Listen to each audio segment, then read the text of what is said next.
Student हम आ जाते हैं गैमा रेडिएशंस पे कि गैमा रेडिएशंस जो है जब इनकी कंपोजिशन क्या है, इन पे चार्ज कौन सा होता है और जब गैमा रेज किसी भी एटम से किसी भी न्यूक्लियाई में से इमिट आउट होती हैं तो उससे जो न्यूक्लियस है जिसमें से ये इमिट हो रही होती हैं उस पर क्या इफेक्ट होता है ये अब हम यहाँ पे डिस्कस करेंगे। तो सबसे पहले गैमा देखिए हमारे पास इसकी जो सिंबल है स्टूडेंट्स, इसकी जो कल भी मैंने आपको बताई थी ये इसकी सिंबल है गैमा की, ये सिंबल है ठीक है। और इनकी कंपोजिशन क्या होती है देखें, ये ना तो किसी प्रोटॉन्स पे कंसिस्ट करती हैं और ना ही किसी न्यूट्रॉन पे और ना ही किसी इलेक्ट्रॉन पे कंसिस्ट करती हैं। इनका जो एमिशन होता है ये हम पढ़ चुके हैं क्योंकि ये न्यूट्रल हैं। हमने इनको एक्सपेरिमेंट से भी देखा कि हमने जब इनको इलेक्ट्रिक फील्ड में से पास करवाया था तो ये किसी भी प्लेट की तरफ, किसी पॉजिटिव या नेगेटिव प्लेट की तरफ मूव करके नहीं गई थी बल्कि बिल्कुल स्ट्रेट मूव करके चली गई थी। तो इट्स मीन कि इस पर कोई चार्ज नहीं है, ना ये किसी प्रोटॉन पे कंसिस्ट करती है ना ही इलेक्ट्रॉन पे कंसिस्ट करती है, लेकिन किसी न्यूट्रॉन पर भी कंसिस्ट नहीं करती ठीक है। ये सिर्फ हमारे पास क्या होती है, हाई एनर्जी इलेक्ट्रोमैग्नेटिक रेडिएशंस। ये हमारे पास सिर्फ क्या होती हैं, इलेक्ट्रोमैग्नेटिक रेडिएशंस होती हैं। मीन्स हमारे पास ये एनर्जी पैकेट्स होते हैं जो कोई भी एटम जो है वो इमिट करता है। ये हम कल डिस्कस कर चुके थे कि एटम जब एक्साइट होता है तो एक्साइटेड स्टेट में होता है तो वो अनस्टेबल होता है, उसके पास जो है वो एनर्जी ज़्यादा होती है जिसकी वजह से वो अनस्टेबल होता है। और जब वो डी एक्साइट होता है, जब वो स्टेबल स्टेट में आता है तो जो एनर्जी उसके पास एक्स्ट्रा होती है जिसकी वजह से वो अनस्टेबल होता है वो उसको क्या करता है, रिलीज़ करता है in the form of radiations ठीक है। यह हमने CRO में भी पढ़ा था, मैं कल भी बता चुकी थी कि हमारे पास जब एटम डी एक्साइट होता है तो वो क्या करता है, एनर्जी को इमिट करते हैं in the form of electromagnetic radiations ठीक है।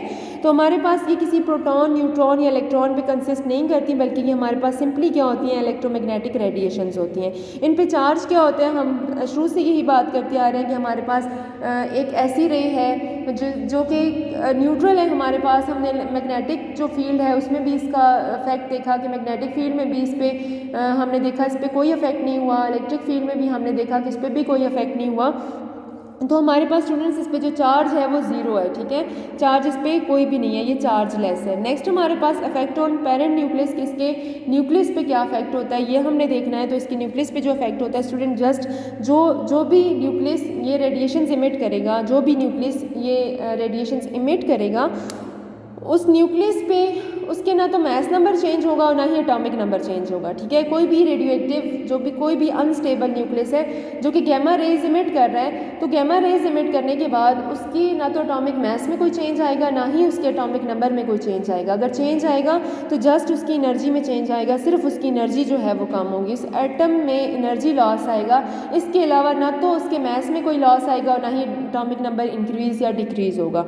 तो हमने यहाँ पर देखा गैमा रेज में क्या होता है कि हमारे पास ये कंसिस्ट करती हैं हाई एनर्जी इलेक्ट्रोमैग्नेटिक रेडिएशंस पे, इन पे कोई चार्ज नहीं होता और जब ये कोई भी एटम इनको इमिट करता है तो हमारे पास उस एटम की कंपोजिशन पे, उस एटम के जो एटॉमिक नंबर या मास नंबर पे कोई चेंज नहीं आता, सिर्फ और सिर्फ वहाँ पे एनर्जी लॉस आता है। तो स्टूडेंट अल्फा रेज जब इमिट होती हैं तो मास लॉस आता है 4, हम आपके पास एटॉमिक मास रिड्यूस हो जाता है, आपके पास -4 करते हैं एटॉमिक मास में से और एटॉमिक नंबर में से 2 करते हैं क्योंकि ये 2 प्रोटॉन्स और 2 न्यूट्रॉन्स पे कंसिस्ट करता है। बीटा हमारे पास इलेक्ट्रॉन्स हैं, मास चेंज नहीं होता क्योंकि सिंपल शफलिंग हो रही होती है इलेक्ट्रॉन और प्रोटॉन की। आपके पास एटॉमिक नंबर इंक्रीज हो जाता है क्योंकि एक न्यूट्रॉन खुद को कन्वर्ट करता है प्रोटॉन में, तो प्रोटॉन का जो नंबर है, प्रोटॉन की जो स्ट्रेंथ है वो इंक्रीज हो जाती है जिसकी वजह से इसका एटॉमिक नंबर बढ़ जाता है और हमारे पास एक नया एलिमेंट प्रोड्यूस हो जाता है जिसको डॉटर बोलते हैं ठीक है। गैमा रेज हमारे पास जस्ट इसमें एनर्जी लॉस आता है, कुछ भी नहीं होता, कोई न्यू एलिमेंट जो है वो आपके पास नहीं बनता। सिंपल क्या होता है कि ये उस अनस्टेबल एटम को स्टेबल कर देता है और ये हाईली जो एनर्जी रेडिएशंस होती हैं, इलेक्ट्रोमैग्नेटिक रेडिएशंस होती हैं, उस पर कंसिस्ट करता है ठीक है। तो नेक्स्ट हम देखते हैं हमारे पास अगला जो टॉपिक है स्टूडेंट 18.2.2 है, आपकी बुक का पेज नंबर 239 है, रिलेटिव आयोनाइजिंग एबिलिटीज़। आपके पास हमारे पास ये जो जितनी रेडिएशंस हैं अल्फ़ा, बीटा और गैमा, हम इनकी जो आयोनाइजिंग एबिलिटीज़ हैं हम उनको कंपेयर करेंगे, हम देखेंगे कि इनकी जो आयोनाइजिंग एबिलिटीज़ हैं वो क्या क्या है। तो सबसे पहले ये देखते हैं कि हमारे पास ये जो आयोनाइजेशन होती है ये होती क्या है ठीक है। हम अभी डिस्कस करने जा रहे हैं अल्फ़ा, बीटा और गैमा की जो आयोनाइजिंग प्रॉपर्टीज़ हैं कि ये कितनी जो है वो आयोनाइज कर सकती हैं, इनकी आयोनाइजेशन कितनी स्ट्रॉन्ग है, हम ये डिस्कस करने जा रहे हैं। सबसे पहले हम ये देखते हैं कि आयोनाइजेशन होती क्या है। तो यहाँ पे देखें आपके पास जो मैटर होता है ठीक है, मैटर आपके पास किसी भी मैटर को प्रोटॉन्स पॉजिटिव चार्ज और नेगेटिव चार्ज में स्प्लिट कर देना ठीक है। किसी भी मैटर को, लाइक एयर है आपके पास ठीक है, एयर को अगर आप क्या करते हो कि पॉजिटिव और नेगेटिव चार्ज में आप स्प्लिट कर देते हो, ठीक है। पॉजिटिव और नेगेटिव चार्ज में जब आप एयर को स्प्लिट कर देते हो तो क्या होता है आपके पास कि ये प्रोसेस पॉजिटिव और नेगेटिव चार्जेस में स्प्लिट करने के प्रोसेस को हम कहते हैं आयनाइजेशन प्रोसेस, ठीक है।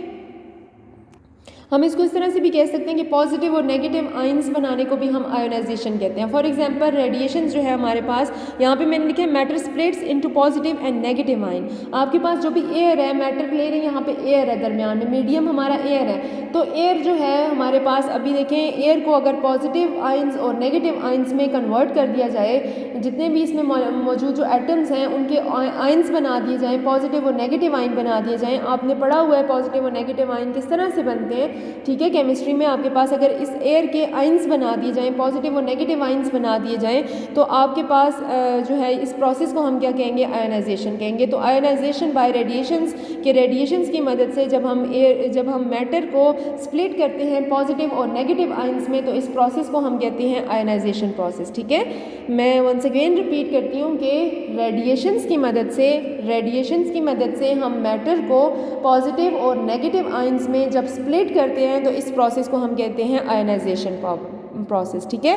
तो जब भी कोई चार्ज पार्टिकल देखें आपके पास, यहाँ पे आप लोग केमिस्ट्री में भी पढ़ते आ रहे हो कि चार्ज पार्टिकल क्या करता है कि आपके पास इलेक्ट्रॉन्स, फॉर एग्जाम्पल कोई पॉजिटिवली चार्ज पार्टिकल है, तो पॉजिटिव चार्ज पार्टिकल जब किसी न्यूट्रल एटम के पास जो है वो हम उसको लेके जाएंगे, तो वो क्या करेगा, न्यूट्रल एटम में से इलेक्ट्रॉन्स को क्या कर लेगा, अट्रैक्ट कर लेगा। जब वो इलेक्ट्रॉन्स को अट्रैक्ट कर लेगा तो जो आपके पास जो जहाँ से वो इलेक्ट्रॉन्स को अट्रैक्ट करेगा वो वाला जो एटम होगा, ज़ाहिर है उसमें डेफिशिएंसी ऑफ इलेक्ट्रॉन आ गई तो वो पॉजिटिवली चार्ज हो जाएगा, तो हमारे पास पॉजिटिव आयन बन जाएगा। तो इस तरह से आयंस बनाने के प्रोसेस को भी आयनाइजेशन बोला जाता है। और ये हमारे पास जो रेडिएशंस होती हैं अल्फा बीटा गैमा, ये भी आयनाइजेशन प्रोसेस जो है वो इनसे भी आयनाइजेशन प्रोसेस होता है। और हम इसको देखते हैं कि हमारे पास ये इनमें आयनाइजेशन प्रोसेस किस तरह से होता है।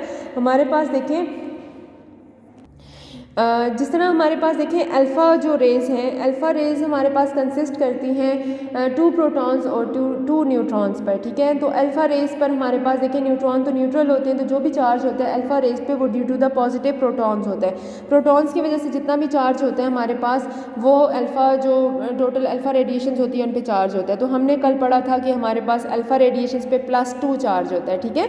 अल्फ़ा रेडिएशंस पे +2 चार्ज होता है, तो इट्स मीन हमारे पास ये जो अल्फ़ा रेडिएशन होती हैं इनकी जो आयनाइजिंग पावर होती है वो हाई होती है, ठीक है। हाई आयनाइजिंग एबिलिटी होती है क्योंकि इन पे +2 चार्ज होता है।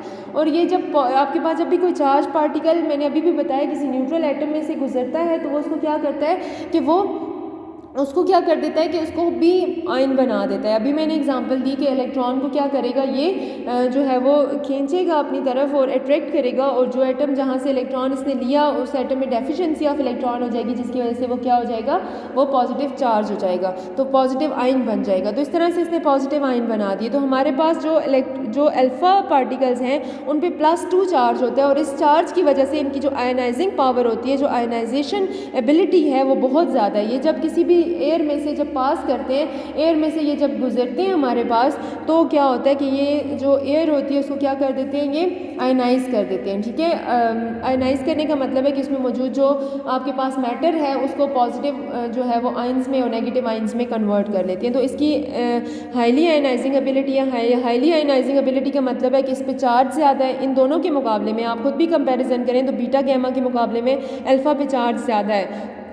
अल्फ़ा पे चार्ज ज़्यादा होने की वजह से इसकी जो आयनाइजिंग एबिलिटी है वो ज़्यादा होती है। और बीटा की बात करें तो बीटा हमारे पास जो है वो लेस आयनाइजिंग एबिलिटी है, ठीक है। इनकी जो आयनाइजिंग एबिलिटी है वो कम है अल्फ़ा के मुकाबले में, क्योंकि हमारे पास जो बीटा है, बीटा रेज जो है वो कंसिस्ट करती हैं हमारे पास less ionising ability than alpha and more than gamma. हमारे पास इनकी जो आयनाइजिंग एबिलिटी होती है वो अल्फ़ा के मुकाबले में क्या होती है, कम होती है, क्योंकि अल्फ़ा पे क्या चार्ज होता है स्टूडेंट, अल्फ़ा पे हमारे पास +2 चार्ज होता है, और बीटा पे हमारे पास -1 चार्ज होता है। सिंगल इलेक्ट्रॉन है तो -1 चार्ज, तो चार्ज किसका ज़्यादा हुआ, अल्फ़ा का ज़्यादा हुआ, और जिसका भी चार्ज ज़्यादा होता है उसकी आयनाइजिंग एबिलिटी ज़्यादा होती है। तो बीटा की आयनाइजिंग एबिलिटी हमारे पास गैमा के मुकाबले में तो ज़्यादा है, क्योंकि गैमा तो चार्ज लेस है, इसके मुकाबले में तो ज़्यादा है, लेकिन इसके मुकाबले में कम है क्योंकि इस पे +2 चार्ज है, इसमें चार्ज ज़्यादा है और इसमें चार्ज कम है। तो इसकी वजह से इसकी जो आयनाइजिंग एबिलिटी है, जो आयंस बनाने की जो एबिलिटी है वो इसकी क्या है, कम है, ठीक है। इसकी आयनाइजिंग एबिलिटी कम है और इसकी वजह से हमारे पास ये क्या है,